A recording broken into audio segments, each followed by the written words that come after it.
So after more than 50 years of guitar playing, shredding with my kids and grandkids, enjoying watching their dreams mimic my own when I was a kid, me growing up with pipe dreams of someday being as good of a guitarist as Jimmy Page, getting excited for the pay-to-play opportunities I've taken advantage of, even writing songs for my family and loved ones. Should all of this come to a stop just because some Yahoo smarty pants up in Silicon Valley decided to feed the entirety of the internet, cultural and online data into some fancy AI model that can spit out a chord progression or generate lyrics faster and possibly better than I could? Well, no. And maybe yes, and no. So here's my take on AI separated into three areas of focus: commercial, consumer, and creator.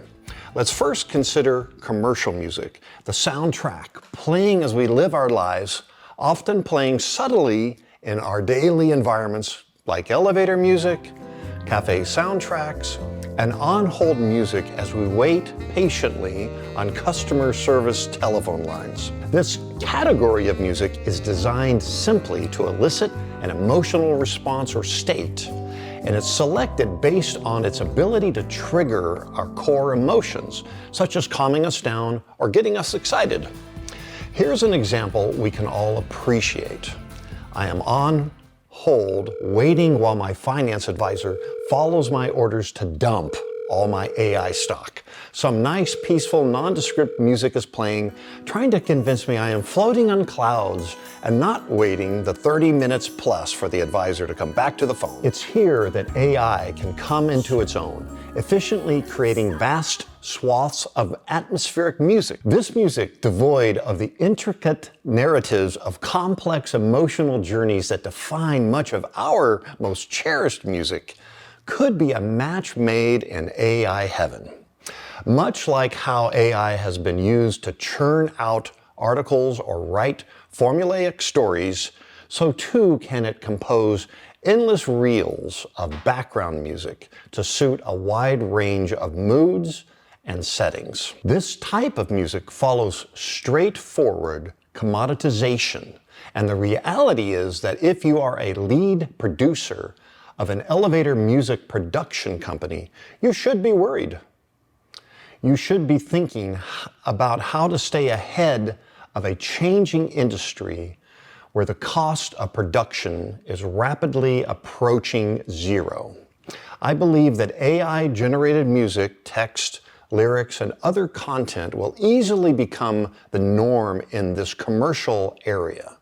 It could actually provide a net increase in value to consumers through highly personalized, generated ambiance, as long as the value created doesn't stay locked up or held ransom by a select few powers that run the generative models.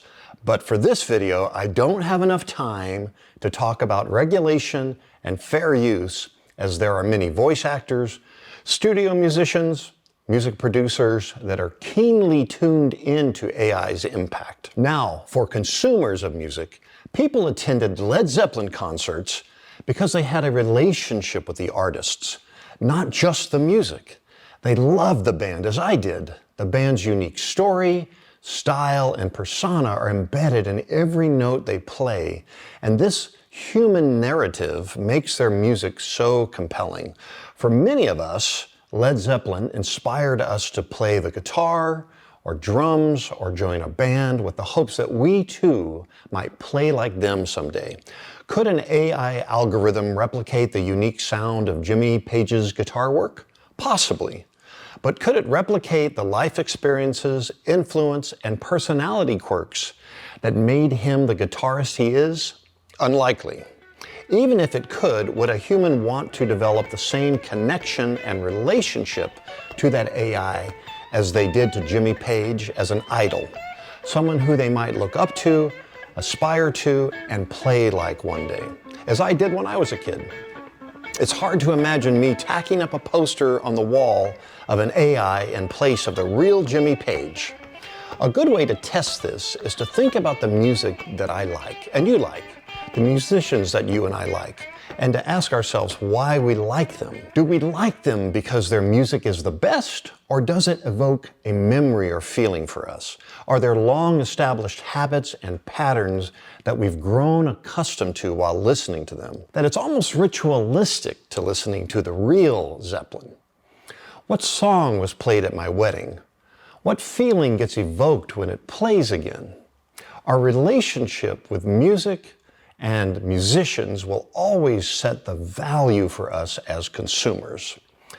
The stronger the consumer relationship, the greater and higher the value for the artist too. So if you are a musician who is trying to develop a greater value for your music, instead of trying to have the best music, which will probably soon be easily overcome by AI, focus on having a real community where you can have a strong relationship with your fans, listeners, and followers. That relationship exists in music too.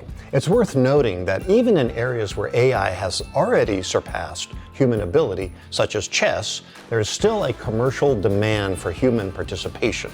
A computer may be able to outplay any human chess player, but people continue to watch human chess matches because they appreciate the human intellect, strategy, struggle, and passion displayed, because that's our collective struggle and passion. The same holds true for music. Listeners will always be drawn to human artistry and the unique, subjective experiences it captures. Finally, ask yourself, at what point does strumming senseless sounds on a guitar in a pattern that's recognizable to the neurons in your brain become a feeling that warms you deep in your heart? Something that you would pay the person who orchestrated it money to continue doing so. If you cherish that relationship, you now have a newfound opportunity to support the creator directly, knowing that otherwise their commercial value might be limited. Now, listen and watch with me as we compare an AI-generated song called Heavy Metal in the Style of Rage, compared to Rage Against the Machine's live version from 1993.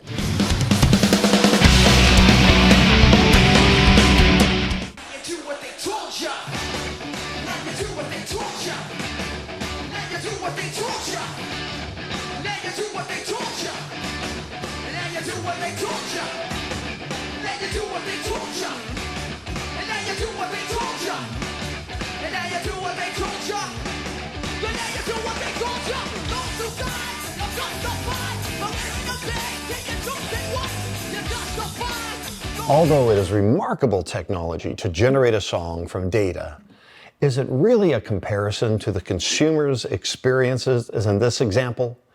If it is not a comparison, then how could it be perceived as a threat? Okay, now, finally, the most important area of all for me is my relationship to the music as a creator and artist myself. I'd like to describe something that happens to me when I don't play guitar for a few days. And if you're a musician or an artist, you'll probably know the feeling too. When I get caught up in the work or distracted by my daily shuffle, forgetting to play my guitar, I get a bit angry with myself, as if how could you possibly not find 15 minutes every day to play? It's an irritation, a yearning just to plug in my amp, shut out the world, and play for a few hours. To learn about music and hone my craft is something that I've enjoyed for the past 50 years, and the truth is, have been plenty of better guitarists than me, and you, and everyone else, for all of history. There is always someone better, there is always something better. And even for those at the top of their craft, they don't stay there long. So if you say there is a fancy new tool that will play music better than me, so what? I play music for my family, myself, my friends, but most importantly, me. Even further, if I write a song for my girlfriend of 5 years versus an AI-generated song, to me, that AI-generated song is no different from buying a stock card at the store. Until I handwrite a message in that card, it's meaningless as it is not really from me. Where this tool actually excites me is that I can use it to improve my skills and expression on my own musical journey. Growing up, I used to use the turntable, stopping and lifting the arm and needle up to then attempt to mimic and memorize a part of a song, to learn new things. Then along came auto-tuners and a bunch of effects, then Google, and now a conversational interface that can answer my question and personalize its answers to my needs. This is amazing innovation. From suggesting new chord progressions to advanced techniques, AI may augment human creativity rather than replace it. Artists may utilize AI in training, composition, and performance, enhancing their skills and pushing the boundaries of our craft. Summing it up, I'm glad the Smarty Pants folks created this stuff. It's only going to make us better if we use it to our advantage, as long as the power of the tool is used for good, which we might possibly save for another video covering ethics, copyright, and intellectual property. But I'm not an expert on those things, so maybe I'd like to invite a guest on. Comment below and let me know what you think. Are you a consumer, a commercial elevator music producer, or maybe just an artist? How do my different thoughts resonate with you and your relationship to this technology? Regardless of your stance, it's clear that AI is here and quickly changing the way we think about music, art, and human creativity. When in doubt, I try to stay curious instead of afraid, seeing each moment and movement as an opportunity to better my craft as an artist. For now, I definitely know I'll pay to see my favorite bands, and when I'm dancing in the club, I could care less who generated the beats to the music, but I hope they, or it, got compensated fairly. Oh, and please subscribe. Otherwise, AI will take my job. The end.